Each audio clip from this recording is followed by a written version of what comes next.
고린도전서 1장 1절부터 3절 말씀 같이 읽겠습니다. 고린도전서 1장 1절부터 3절입니다. 하나님의 뜻을 따라 그리스도 예수의 사도로 부르심을 받은 사울과 형제 소스데네는 고린도에 있는 하나님의 교회 곧 그리스도 예수 안에서 거룩하여지고 성도라 부르심을 받은 자들과 또 각처에서 우리의 주 곧 그들과 우리의 주 되신 예수 그리스도의 이름을 부르는 모든 자들에게 하나님 우리 아버지와 주 예수 그리스도로부터 은혜와 평강이 있기를 원하노라. 아멘. 네, 생명의 삶 순서에 따라서 이번 달은 고린도전서를 읽고 있습니다. 고린도라는 곳은요, 지금은 그리스 지역입니다. 그리스. 그러니까 고린도에는 항구가 두 개가 있었대요. 그러니까 동쪽에 하나 있고 서쪽에 하나 있고. 그러니까 고린도는 항구가 있는 항구 도시라고 할 수 있고, 항구가 있으면 뭐예요? 많은 물건들이 오고 가는 무역과 물류의 중심 도시라고 할 수 있을 것 같습니다. 그러니까 많은 이방인들이, 각 족속의 이방인들이 많이 모여 있었겠죠. 바울은 이스라엘에서 출발해가지고 소아시아를 거쳐가지고 유럽으로 복음 전파를 하러 옵니다. 선교여행 2차 선교여행 때 유럽을 넘어오는데요. 그때 지나는 곳이 빌립보, 데살로니가, 베레아, 아덴을 거쳐가지고 고린도까지 오게 됩니다. 근데 바울이 가는 곳마다 유대인들이 반대하고 핍박이 일어납니다. 그래서 바울은 그 도시에서 잠깐 머물면서 복음을 전파하고 또 핍박하면은 또 그 도시를 떠나서 다른 도시로 또 가서 또 복음을 전파하고 이런 식으로 계속 순회를 하면서 왔습니다. 선교를 하면서 왔어요. 그런데 고린도에서는 달랐어요. 고린도에서는 1년 반을 머물면서 교회를 세워가는 거예요. 그게 고린도 교회입니다. 굉장히 많은 시간 동안 사역했던 곳이 바로 고린도고 고린도 교회예요. 근데 어떻게 이게 가능했냐 하는 거죠. 바울은 처음에 고린도에 와서 다른 도시에서와 마찬가지로 회당에서 복음을 전했어요. 또 나름대로 성과가 있었습니다. 그리고 회당장이었던 그리스보라는 사람이 기독교로 개종을 해요. 유대교 회당장이 기독교로 개종을 하겠는 그런 사건이 일어나요. 그러니까 회당 내에서 또 반대하는 세력들이 또 나타나서 또 거기서 이제 회당을 떠나게 돼요. 그리고 그 이후에는 고린도에서 이방인들을 상대로 복음을 전파하기 시작합니다. 그럼 회당을 떠나서 어디에서 복음을 전파했을까요? 이때 바울을 도운 사람이 브리스길라와 아굴라 부부입니다. 이 부부는 원래 로마에서 살던 사람이에요. 거기서 이제 장막 사업을 했던 사람이에요. 동물의 가죽을 가지고 텐트를 만들어서 파는 일종의 피역 사업, 가죽 사업을 하는 사람이었어요. 근데 이 사람들이 로마에 살다가 로마 황제가 기독교를 핍박하면서부터 로마에서 쫓겨나가지고 고린도로 이주했던 사람이에요. 그 고린도 회당에서 바울을 만나게 됐고 회당에서 쫓겨난 이후로 바울을 도와서 이 바울의 복음 전파를 도와준 거죠. 그래서 바울이 이 사람들 집에서 일을 하면서 텐트를 주문하러 오는 사람들 대부분 아마 하인들을 보냈겠죠. 텐트를 직접 주인이 사러 오기보다는. 그래서 하층민 이 사람들 대상으로 복음을 전파하고 또 그들을 모아가지고 그 가정에서 예배를 드리고 이러면서 복음을 전파하는 가정에서 이제 가정이 중심돼가지고 복음을 전파하고 그리고 교제하고 예배하는 이런 가정 중심의 교회가 세워지게 된 거죠. 이런 가정 중심의 교회를 고린도에서 1년 반 동안 세워나갑니다. 그리고 이 가정 중심의 교회들이 바울이 떠난 다음에 여러 가지 문제를 겪게 되죠. 그리고 바울이 고린도 교회에 관심이 있었겠어요? 없었겠어요? 관심이 있죠. 자기가 1년 반 동안 그곳에 사역했으니까. 그래서 그 교회에 있는 사람들로부터 인편이나 편지를 통해서 여러 가지 상담들이 있었을 거 아니에요? 이런 문제가 있습니다. 어떻게 하면 좋겠습니까? 이런 것들에 대해서 답변하는 형식으로 편지를 보냈는데 그게 뭐예요? 고린도 전서, 고린도 후서가 되죠. 현실의 문제 속에서 이런 상황에서 어떻게 복음을 적용하는 것이 옳습니까? 이거를 많이 보여주는 게 바로 고린도 전서, 후서라고 할 수 있을 것 같습니다. 그리고 또 교회가 교회의 정체성을 회복하기 위해서 어떻게 해야 됩니까? 라는 이 질문에 답변해 주는 것이 주된 내용이라고 할 수 있을 것 같습니다. 그럼 우리가 생각해 봐야 될 게 교회란 뭐냐 이거예요. 교회. 여러분들이 생각하는 교회는 어떤 곳인가요? 무엇입니까? 우리는 교회 하면 가장 먼저 떠오르는 게 뭐예요? 스테인글라스, 성전, 성당, 예배당 이런 게 떠오릅니다. 함께 모여가지고 예배를 드리는 곳. 큰 공간이 있어야 되고, 그리고 어떤 때는 장엄한 음악이 흐르기도 하고, 어떤 때는 잔잔한 음악이 흐르면서 거기서 모여가지고 예배도 드리고 기도도 하고 할 수 있는 공간, 함께 모여서 예배할 수 있는 공간, 이걸 우리는 교회라고 많이 생각을 합니다. 근데 바울 당시에 그런 교회가 있었을까요? 없었을까요? 없었죠. 그런 교회들은요, 나중에 생겨요. 나중에 기독교가 로마의 국교가 된 다음에 이제 함께 많은 사람들이 모여가지고 예배할 필요가 있으니까 그때 생기기 시작하고요. 바울 당시에는 그런 큰 규모의 교회 건물은 없었습니다. 그러니까 소규모의 인원이 가정에 초대돼가지고 식사하면서 이제 식사하는 게 뭐예요? 성찬식이죠. 그리고 함께 이야기 나누는 게 뭐예요? 교제죠. 그리고 성찬식 겸 예배를 드린 거죠. 따로 별도의 교회 공간은 따로 없었습니다. 오늘 본문에서는 바울이 생각하는 교회가 어떤 건지에 대해서 보여줍니다. 1절, 2절, 3절을 같이 읽겠습니다. 하나님의 뜻을 따라 그리스도 예수의 사도로 부르심을 받은 바울과 형제 소스데네는 고린도에 있는 하나님의 교회 곧 그리스도 예수 안에서 거룩하여지고 성도라 부르심을 받은 자들과 또 각처에서 우리의 주 곧 그들과 우리의 주 되신 예수 그리스도의 이름을 부르는 모든 자들에게 하나님 우리 아버지와 주 예수 그리스도로부터 은혜와 평강이 있기를 원하노라. 바울은 2절에서 이렇게 얘기해요. 고린도에 있는 하나님의 교회 이렇게 말합니다. 교회라는 말이 헬라어로는 에클레시아라고 하잖아요. 에클레시아는 시민들의 모임을 에클레시아라고 불렀습니다. 요즘도 뭐 지역에 무슨 일이 있다거나 아니면 지역에 무슨 개발을 한다거나 그러면 시민들의 의견을 듣기 위해서 공청회를 갖잖아요. 시민들을 모아가지고 의견들을 듣는 거. 시민들의 모임이 에클레시아예요. 공청회 한다고 모일 때 그게 에클레시아예요. 근데 단순히 사람들의 모임이 아니라 바울은 뭐라고 그래요? 하나님의 에클레시아다. 이렇게 얘기해요. 사람의 모임이 아니라 하나님의 에클레시아, 하나님의 교회 이렇게 얘기해요. 왜 이런 표현을 쓰냐면요. 구약시대에는 하나님의 백성이란 말을 썼어요. 근데 이 하나님의 백성 대신에 바울이 의도적으로 하나님의 교회라는 말을 사용하는 겁니다. 교회는 구약의 이스라엘을 대체하는 새로운 공동체다라는 의미를 담고 싶었던 거죠. 그럼 구약의 이스라엘은 언제부터 하나님의 백성이 됐을까요? 우리가 알잖아요. 구약의 이스라엘은 하나님의 백성이다. 이렇게 이런 말 많이 하잖아요. 그럼 언제부터? 구체적으로 언제부터 어떻게 하나님의 백성이 된 거지? 여러분들은 그것에 대해 답하실 수 있나요? 모세의 인도로 출애굽을 했죠. 그래서 시내산에 왔어요. 그래서 그곳에서 시내산에서 뭘 합니까? 하나님과 언약식을 합니다. 그때 동물의 피를 받아가지고요. 반은 제단에 뿌리고 반은 사람들한테 뿌려요. 회중에다 뿌리면서 그들이 백성이 직접 맹세를 하는 거예요. 뭐라고 맹세해요? 우리는 하나님 한 분만 섬기겠습니다. 하나님은 우리의 왕이시고 우리는 하나님의 백성이 됩니다. 그때 언약식을 통해서 이스라엘이 어떻게 돼요? 하나님의 백성이 되는 거예요. 왜 피를 뿌렸을까요? 왜? 내가 목숨 걸고 내가 이 약속을 지키겠습니다. 이 언약을 내가 목숨 걸고 지키겠습니다 하는 다짐이 있는 거죠. 근데 이 약속을 지켜요? 못 지켜요? 못 지켜요. 이 약속을 못 지킵니다. 사실 우상 숭배를 계속했어요. 하나님도 섬기고 우상도 섬기고 좋은 게 좋은 거 아니야? 하면서 하나님만 섬기겠다는 그 약속에서 하나님만을 빼버리고 하나님도 섬기고 우상도 섬기고 하나님 언약을 지키지 못했어요. 또 그리고 거룩하지 못한 삶을 삶으로써 하나님의 거룩한 백성이 되지도 못했어요. 하지만 하나님은 그 약속을 저버리셨나요? 아니요.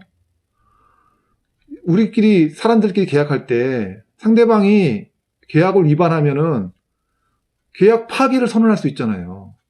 근데 하나님 그렇게 하셨어요? 아니요. 하나님 그 약속을 그 언약을 신실하게 지켜오셨다고요. 우리가 그걸 어떻게 할 수 있어요? 하나님 편에서 선지자를 계속 보내잖아요. 보내서 뭐라고 그래요? 회개하라, 회개하라, 회개하라는 게 무슨 뜻이에요? 다시 하나님의 백성으로, 언약 백성으로 다시 돌아와라. 그 얘기잖아요. 하나님과의 언약은 계속 있는 거예요. 하나님은 그 언약을 저버리지 않고 계속 하나님은 언약을 다시 언약 백성으로 돌아와라, 돌아와라 이렇게 외친다는 얘기는요. 하나님은 아직도 그 언약을 가지고 계시다. 지키고 계시다. 너희들을 언약 백성을 생각하고 있다. 라는 거죠. 근데 이 언약이, 하나님과의 언약이 결정적으로 깨지는 사건이 있어요. 그게 어떤 사건이냐면요.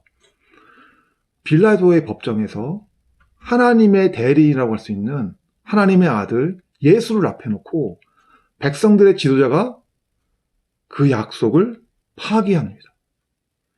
요한복음 19장 15절에 이렇게 말합니다. 그들이 소리를 지르되 없이 하소서, 없이 하소서. 그를 십자가에 못 박게 하소서. 빌라도가 이르되 내가 너희 왕을 십자가에 못 박으랴. 대제사장들이 대답하되 가이사 외에는 우리에게 왕이 없나이다. 대제사장들이 뭐라고 얘기해요? 가이사 외에는 우리에게 왕이 없습니다. 이게 무슨 뜻이에요? 로마 황제 가이사가 우리의 왕입니다.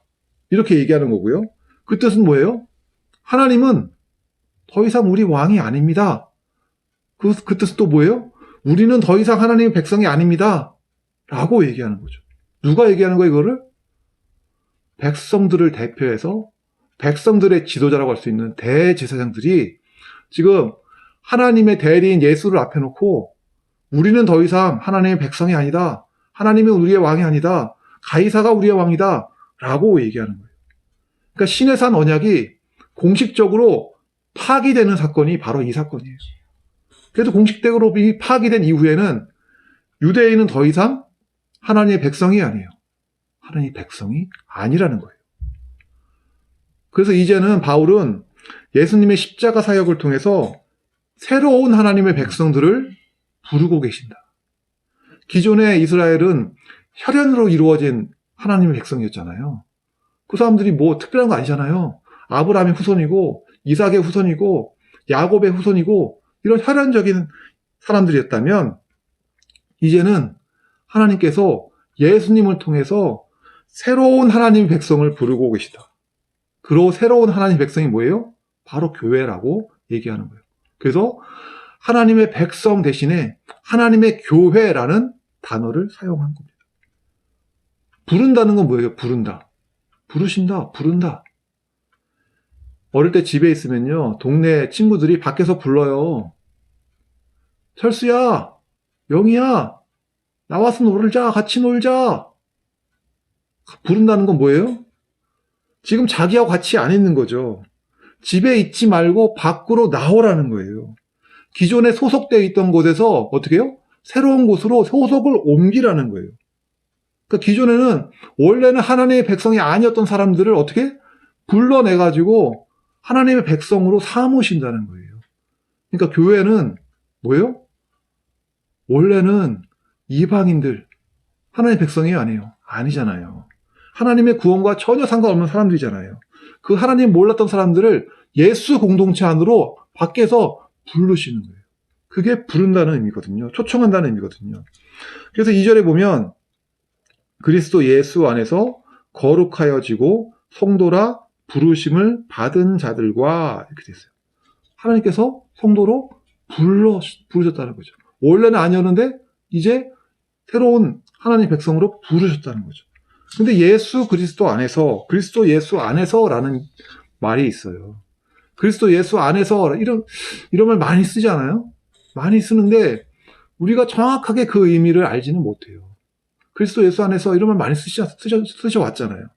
근데 이 뜻을 찾아보면요. 예수 그리스도의 죽음과 부활을 믿음으로 그리스도와 함께 죽고 그와 함께 부활하여 생명을 누리게 된 상태. 이거를 그리스도 안에서라고 표현한다는 거예요. 그러니까 바울은 로마서 11장에서 이 그리스도 안에서를 접붙임으로 표현한다. 접붙임으로 설명하고 있어요. 로마서 11장 17절에 이렇게 되어 있습니다. 또한 가지 얼마가 꺾이었는데 돌 감람나무인 내가 그들 중에 접붙임이 되어 참 감람나무 뿌리의 진액을 함께 받는 자가 되었음즉 이렇게 말합니다. 그러니까 너가 과거에 감람나무였다는 거예요. 근데 거기서 꺾여가지고 어떻게 해요? 이제 믿음으로 참 감람나무이신 예수의 뿌리에 접붙임을 받은 상태가 바로 예수 그리스도 안에서라는 거예요. 그래서 그 접붙임 받은 다음에 어때요? 이 뿌리로부터 영양분을 공급받는 거죠. 예수라는 뿌리를 놓고 거기 접붙임을 받아가지고 성령 하나님의 계속적인 공급함을 받아가지고 이제는 어떤 열매를 맺어요? 기존에 맺던 열매가 아니라 성령의 열매를 맺게 된다는 거예요. 그게 바로 예수 그리스도 안에서, 그리스도 예수 안에서라는 거예요. 그러니까 교회는 뭐예요? 그리스도 예수 안에서 구원받은 하나님의 새로운 백성이에요. 기존의 이스라엘이 아닌 새로운 하나님의 백성이 되었다는 거예요. 그래서 교회는 단순히 친목단체나 이익단체가 아니고요. 누구의 일을 해야 돼요? 하나님의 관점에서 하나님의 일을 해야 되는 거예요. 그래서 복음 전파라든지 예배라든지 양육이라든지 구제와 같은 교회는 하나님의 일을 하는 곳이죠. 우리가 비록 적은 인원이 가정에서 모여서 예배를 드리고 있지만 하나님의 백성들이 모인 곳이 이것이 뭐예요? 하나님의 교회이고요. 그래서 우리도 우리는 인원이 몇 명 안 되는데 무슨 일을 합니까? 이게 아니라요. 우리도 적은 인원이지만 하나님의 일을 해야 되는 거예요. 하나님의 교회는 하나님의 일을 해야 됩니다. 저와 제 어머니는 노인 주간보호센터에 가서 예배 인도를 하고 있습니다. 그곳에는 예수님 믿는 사람도 있고 안 믿는 분들이 더 많죠. 근데 또 예수님 믿는다 하더라도 자력으로는 교회에 나가기가 힘든 분들이에요. 그러니까 누군가가 찾아가서 같이 예배를 드려줘야 되는 거죠. 그래서 복음도 전파해줘야 되고 안 믿는 분들이 많으니까 또 양육도 해야 되고 이런 것이 저는 꼭 필요하다고 보고 이 일을 하고 있습니다. 지난주에 있었던 일을 같이 오늘 좀 나누고자 합니다. 지난 2개월 동안 코로나가 심해져가지고요. 각 센터마다 외부인을 절대 출입 못하게 했어요. 그래서 지금까지 한 2개월 동안 예배를 못 드렸습니다. 그러면서 그러는 게 이제 코로나 좀 풀리면서 지지난주부터 가서 예배를 드리기 시작했습니다. 지지난주 가보니까 오랜만에 와보니까 그런지 더 반가워 하시더라고요. 어르신들이 목사님 다음 주에도 오시는 거죠? 물어보시는 거예요. 그래가지고 네. 그랬더니 앞으로도 계속 와주세요. 네, 꼭 그렇게 하겠습니다. 약속을 하고 예배를 인도하는데 맨 앞자리에 앉아서 항상 계셨던 장로님하고 권사님이 눈에 안 보이는 거예요. 그분들이 찬송도 열심히 해주시고 또 예배에 제가 설교할 때 이렇게 질문하고 그러면 반응도 좀 해주시고 그래가지고 적극적으로 예배를 참석하시는 분들이었거든요. 근데 그분들이 안 보이니까 뭔가 허전한 거예요. 예배를 마치고도 그곳에 이제 일하시는 선생님이 그러시는 거예요. 그 장로님, 권사님 부부가 다른 곳으로 옮겨가셨다고, 다른 주간보호센터로 가셨다고 그러시는 거예요. 예배에 적극적으로 참여하시던 분이 안 계시니까, 저도 예배 인도하면서 기운도 안 나고, 마음도 이렇게 허전하더라고요. 근데 그분들이 여기 주간보호센터에서 예배를 다시 시작했다는 거를 어떻게 전해 들으셨나 봐요. 소식을 전해 들으셨는지 그 권사님 부부에게서 연락이 왔어요. 자기들이 새로 옮겨간 그곳에서 예배 드릴 수 있냐고. 와서 좀 예배 좀 드려달라고. 그리고 저는요, 좋죠. 사실 저도 계속 기도해 왔거든요. 한 군데 더 가서 예배를 인도했으면 좋겠다. 이런 생각을 가지고 있었거든요. 근데 그렇게 기도를 했지만, 하나님이 기도 응답이 이런 식으로 이루어질지는 몰랐죠.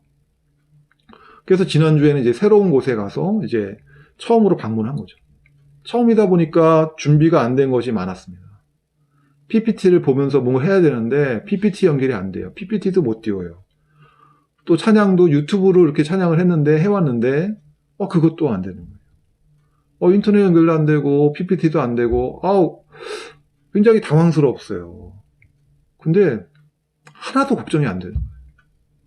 나는 예배를 인도하러 갔는데 전혀 걱정이 안 되는 거예요. 마음이 너무 평안한 거예요. 한마디로 예배 내내 사실상 예배가 집중이 안 되고 어수선하고 막 그랬어요. 근데도 마음이 평안하고 너무 즐거운 거예요. 그곳에 가서. 이번에 갈 때는 어버이날이고 그래가지고 양말 한 켤레씩 선물로 들고 갔거든요. 양말 사실 별거 아니지만 근데 하나씩 이렇게 들으니까 너무 좋아하시는 거예요. 근데 어르신들만 좋아하는 게 아니라 선생님들도 좋아하시더라고요. 선생님들은 양말을 뭐 받으신 것도 아니고 양말 이렇게 나눠주셨거든요. 이렇게 선생님들이 이렇게 어르신들 나눠주셨거든요. 근데 선생님들도 양말 나눠주면서 그렇게 기뻐하시는 거예요. 그래서 저는 새로 이제 다시 이제 한 군데 더 가서 예배 인도하게 돼가지고요. 사실상 좀 부담도 되는 거 사실입니다. 부담도 되는데요. 더 정말 기쁜 것 같아요. 앞으로 뭐 더 예배 준비 잘해야겠다 이런 생각도 가지고 있지만 또 하나님께서 이렇게 한 군데 한 군데 이렇게 문을 열어주신다고 생각하니까 기쁘게 할 수 있을 것 같습니다. 오늘 말씀을 정리하겠습니다. 예수 그리스도 안에서 새로운 하나님의 백성들이 뭐라고요? 교회. 그게 하나님의 교회고요. 그런 의미에서 보면은 한 가정 한 가정이 뭐예요? 작은 하나님의 교회인 거예요. 한 가정 한 가정이 작은 하나님의 교회로서 어떻게 해요? 하나님의 기뻐하시는 사역들을 감당해야 되는 거죠. 그건 뭐 교회에서 다 알아서 하는 거니까 우린 예배만 잘 나가고 헌금만 잘하면 되겠지. 그게 아니라는 거죠. 가정에서도 하나님이 기뻐하시는 일이 뭔가 생각하고 찾아서 그 일을 하셔야 됩니다. 우리 가정에서는 노인들을 섬기는 사역을 하고 있고요. 앞으로도 노인복지센터에 가서 복음을 전하며 같이 예배하고 양육하고 교제하고 구제하는 일을 계속적으로 해나갈 겁니다. 이걸 위해서 같이 기도해 주시고 동참해 주시기를 바랍니다. 네, 기도하시겠습니다. 하나님의 일하심이 참 어떻게 이렇게 일하시는지 참 이해가 안 될 때가 많습니다. 하나님 이렇게 새로운 곳에서 길을 열어주셔가지고 그곳에서 예배를 인도하게 되었습니다. 하나님 그곳에서 복음을 전파할 때에 하나님의 백성들이 부르심을 받아 새롭게 하나님의 백성이 되는 역사가 있게 하여 주시옵소서. 또 하나님의 백성들이 그곳에서 예배하며 기뻐하며 더 잘 양육되고 하나님 나라 갈 때까지 하나님 그곳에서 잘 양육될 수 있도록 주여 도와주시옵소서. 우리의 가정이 이 일을 잘 감당할 수 있도록 주님께서 보살펴 주시고 은혜 내려 주시옵소서. 감사하며 예수님의 이름으로 기도했습니다. 아멘.